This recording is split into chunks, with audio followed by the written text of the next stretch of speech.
Hello friends, welcome to Technology channel. In last video we had created these two queue, standard queue and FIFO queue.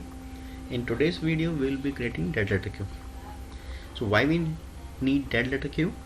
Actually dead letter queue is to hold the message that can't be processed by the consumer, so that we can move these unconsumed messages to other queue or separate queue to isolate and to determine why their processing didn't succeed. So dead letter queue is useful for debugging. So let's start the demo of dead letter queue.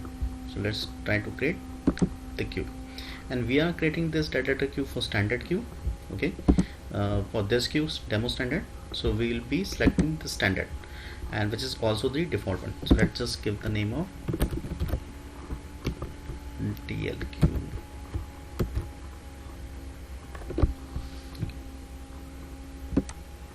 And here we are not changing anything except this retention period. We want to give maximum which is 14, so that we are giving the enough time or to our admin so that he can analyze why the processing didn't succeed, right? So that the unconsumed message will stay in this queue till 14 days, right?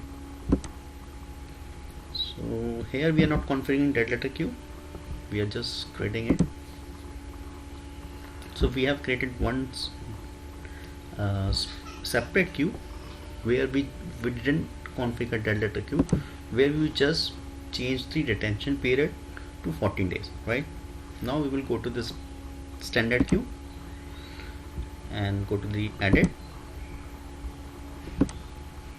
Okay, and here we will configure the dead letter queue, enable, and we will provide the name of dead letter queue which we had just created, in our case demo DLQ, and here we will be giving the threshold value for this demo 2. Okay, so let's just save it. Okay, so now we have 3 queue. Let me just duplicate this tab and let me send one message to this standard queue, DLQ test message 1.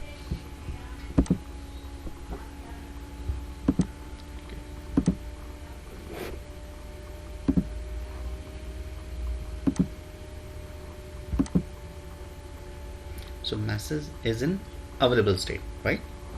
So let's try to poll it.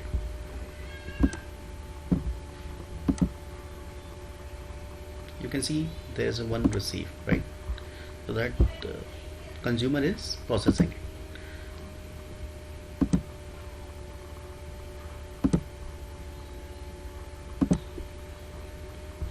Message is in flight state now, right? And remember guys, this is our attempt number 1. Okay,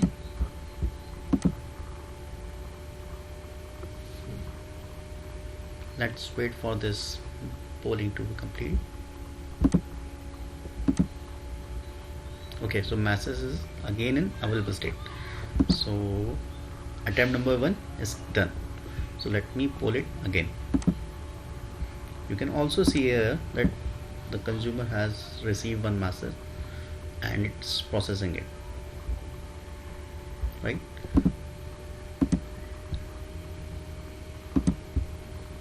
The message is again in flight state, right? Remember guys, this is our attempt number 2.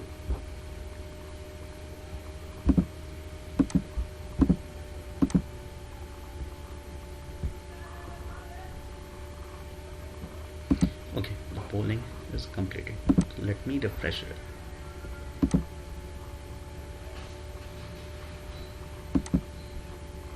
Okay, so you can see, because we had mentioned the maximum receive count is 2, which acts as a threshold. So after the 2 number of times, I mean when the consumer is not able to process or delete the message from the queue, so it will move this message from standard queue to DLQ, right? You can see this. So this is what we want to show you guys today, and that's it guys for today. If you like this video, please hit the like button and do subscribe my channel. Thank you.